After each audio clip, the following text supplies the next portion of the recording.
મારા છોકરા એમ કે મમ્મી મારે આ લેવું ઓલું લેવું પણ કેમ મારે લઈ દેવું મહેનત મારે હોય મજૂરી આ ખોલામાં અમારે ચોમાસામાં વરસાદમાં પાણી પડે ત્યારે અમે એક ખાટલામાં ચારેમાં દીકરો બેસે ને અમે રાત કાઢીએ વાવાઝોડામાં ઘર પડી ગયું તારે મેં 5 દિવસથી ખાધું નહોતું ભાઈ મારા ભાઈએ પત્ર આપ્યા ભાવનગર થી ત્યારે મેં મારું મકાન ઢાંક્યું મારે બધે તૂટી ગયા હું એમ કહું કે મને દુઃખ આપ્યું ભગવાન કોઈને ન આપતા રાજ્ય મેકી મારા છોકરાને મેકી હું એક દવાખાના દોડી મારું સમજાય જય દ્વારકાધીશ મિત્રો, હું છું વિક્રમ બારિયા. તળાજાનું તળા જતી અત્યારે અલંગની બાજુની અંદર કઠવા કરીને ગામ આવેલું છે. કઠવા ગામની અંદર સર્વગવાસ મુન્નાભાઈ કનુભા બારિયા કરીને છે.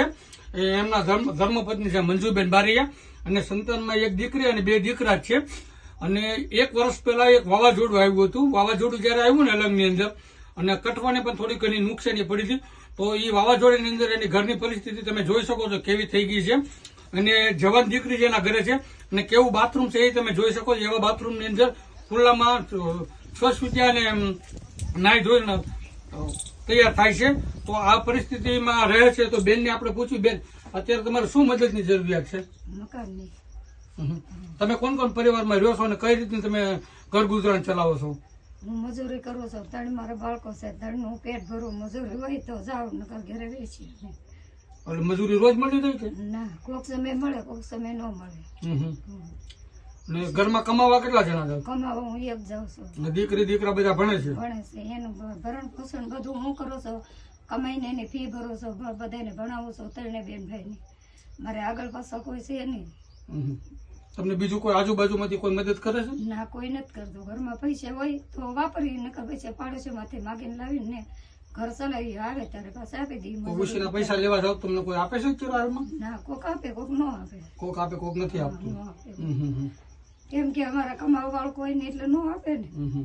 એને એમ થાય કે પાછા આપે ન આપે એમ. એટલે બરોબર, પાછા આપે ન આપે. તો તમે જે મજૂરી કામે જાવ છો એમાંથી કેટલી મજૂરી મળી રહી? 300 રૂપિયા મળે. એ રોજ ન હોય? રોજ નું કોક સમય વાડીનું કામ હાલે ત્યારે હોય, પછી ન હોય. બેટા તું અત્યારે ભણવા જાશો બરોબર, તો તારા મમ્મીને કઈ રીતની તું અત્યારે તારા ભણવા માટેની તારા શોખ ને એવું બધું છે? તો તારા પપ્પા જીવતા તો તારા શોખ બધા પૂરા થયા, અત્યારે તારા પપ્પા નથી તો તારી જિંદગી કઈ રીતે જીવે છે? ઘરમાં કઈ હોય તો ન હોય તો પછી જેટલું હોય એટલે આમ ચલાવી જેટલું હોય એટલું આમ બકાડી લેવાનું. કેટલું ભણે છે? 11મું ભણે છે. તું કેટલું ભણે બેટા? 5મું. તું કેટલું ભણે બેટા? 10મું. તો તમે રોવા કેમ મળ્યા છો? રોવાનું નહીં? તમારે કેમ પપ્પાની યાદ આવી ગઈ?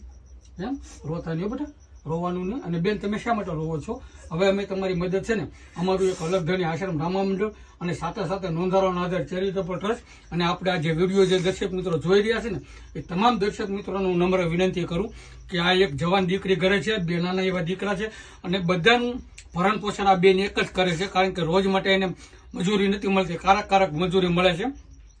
અને મુનાભાઈ ઓફ થઈ ગયા, 3 વર્ષ થઈ ગયા છે અને બારિયા પરિવાર છે, તળપદા કોળી છે. તો આ પરિવારને ખૂબ જ મદદની જરૂરિયાત છે અને એક નાનું એવું ઘર બનાવવું છે. તો સમસ્ત દાતાઓને હું નમ્ર વિનંતી કરું કે અમારું નોંધારાનો આધાર ચેરિટેબલના પ્રમુખ તરીકે હું તમને બધાને ખૂબ જ વિનંતી કરું કે તમે ફૂલની પાકડી મદદ કરો, જેથી કરીને આ બેનનું ઘર વહેલાસર બની જાય. દીકરી હસવે છે અને 2 દીકરા હસવે છે અને બધા રોવે છે. બેન રોવો નહીં. અને તમે અમારા દર્શક મિત્રોને વધુ તમે શું કહેવા માંગો છો? તમે શું વધારે વિનંતી કરીશું? એક આશરો બનાવી દે એટલે મારા બાળ બચ્ચા લઈને અમે પીડા રહી. બરાબર. આ ખોલામાં અમારે ચોમાસામાં વરસાદ